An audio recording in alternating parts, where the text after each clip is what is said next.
So there's an old saying, extraordinary claims require extraordinary evidence. It is not incumbent upon me to disprove extraordinary claims of supernatural beings doing miraculous and magical activities. It is incumbent upon the person making those claims to prove their contentions.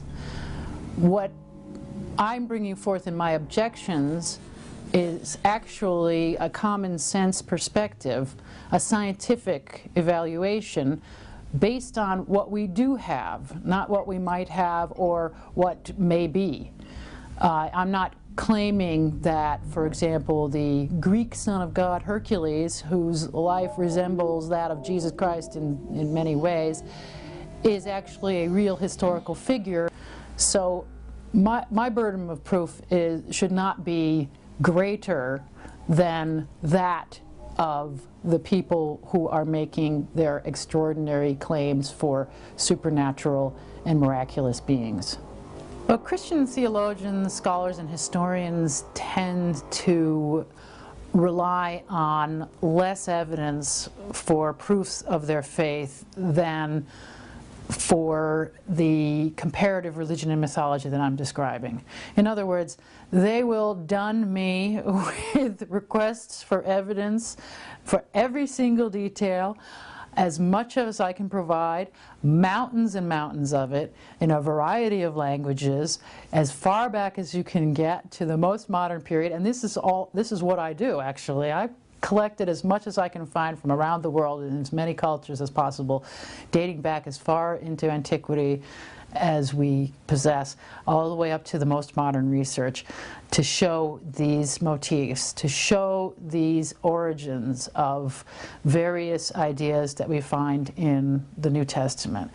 Now, that is the burden of proof that has been requested of my particular perspective of reality, my thesis.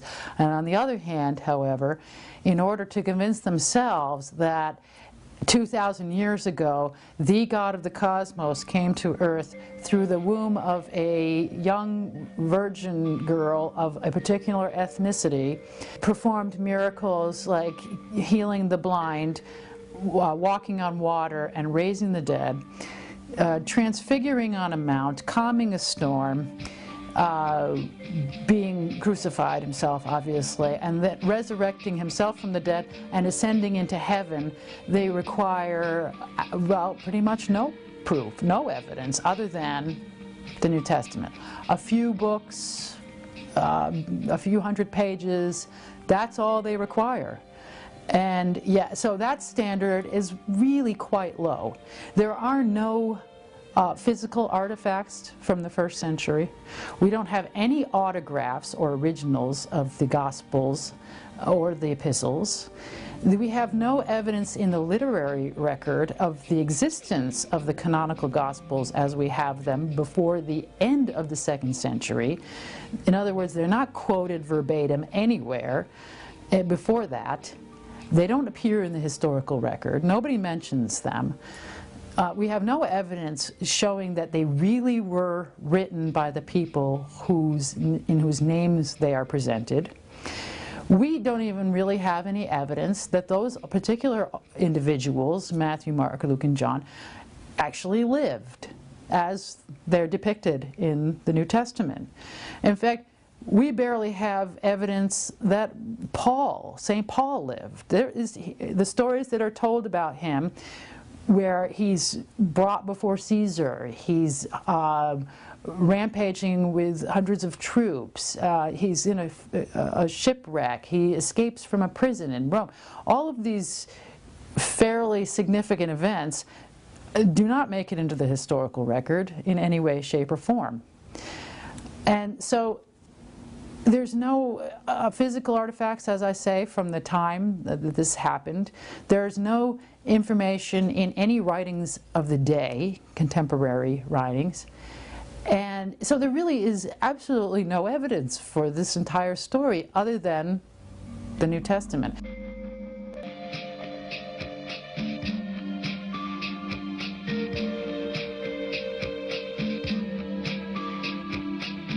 In my book, Who is Jesus?, I outline the problems in the Gospels themselves that show the non-historical nature of this tale.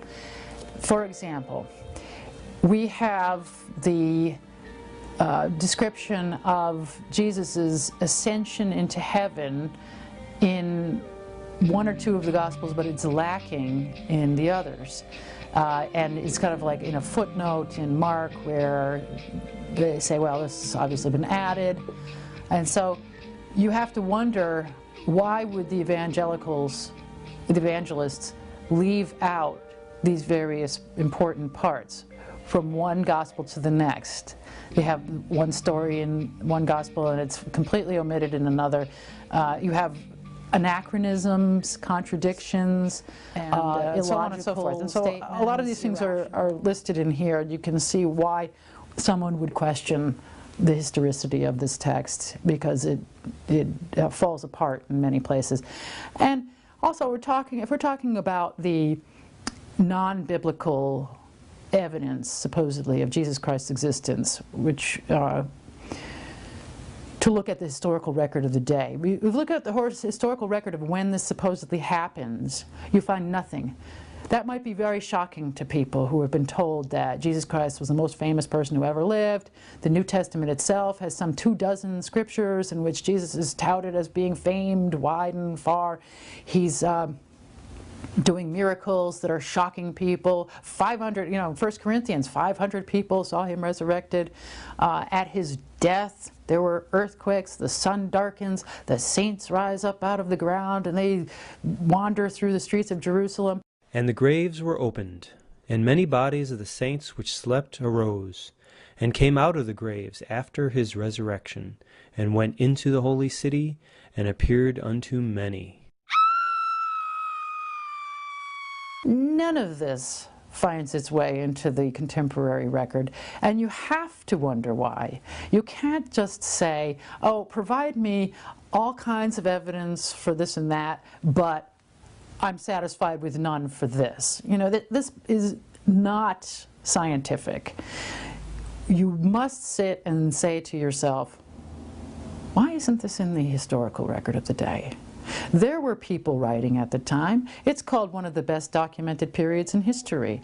They were very eloquent writers, and they certainly would have noticed, even if they took no notice of some rabble-rousing guy who was rampaging through the streets and going into the temples and leading great crowds and feeding 5,000 with fishes and loaves and all, you would think someone would mention him.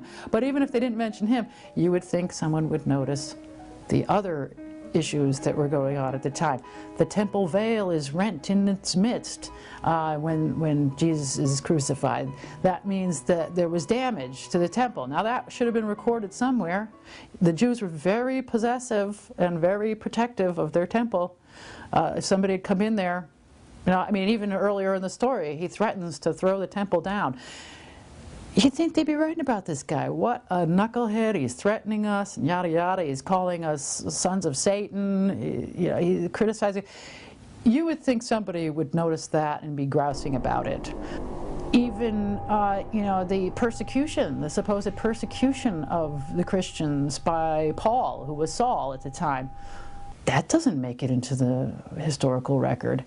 And it's not like I say, it was only a 90-mile stretch of territory. It's not like this was off on Mars or something. It's a small area, and by that time, as I say, there was plenty of construction going on there. It's a crossroads going down from the European continent into Egypt. There was a lot of traffic going through there for many centuries. This is not some isolated area. There would be plenty of people passing through who would have heard these stories, who would have been amazed, who would have gone into another part of the country or into Egypt. Or we had Philo Judea of Alexandria. Judea's right living at that time, at that exact time. Here is a Jewish man living in Alexandria, part of the wealthiest family probably on the planet.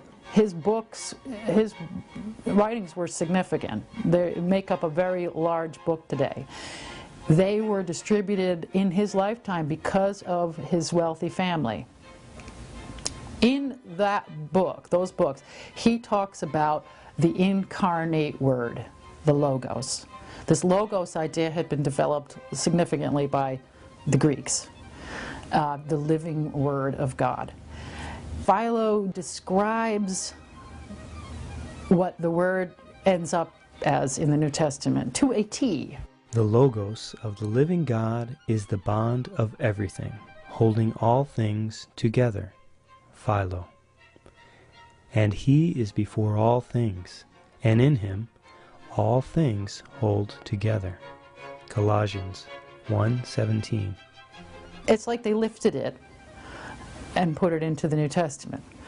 And yet, while he was writing this, in his homeland, his word supposedly took incarnation right there at that time.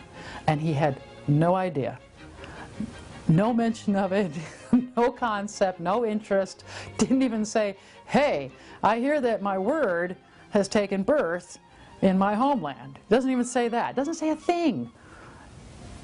You have to wonder, why? Is it because it didn't happen? Is it because they used Philo's writings to create this fictional character? If you read Philo's writings, which were published in the mid-20s, before Jesus was doing his ministry, never been heard of. He's still doing his carpentry work, according to Christian tradition. Philo's writings have so many Christian ideas in them that you really have to wonder. If you had that kind of pipeline and your works are that well known, and yet then sometime later these same ideas end up in, almost verbatim, some of them end up in the gospel story. It seems to be pretty obvious when you factor in all of the factors that you need to understand the context and milieu of the day.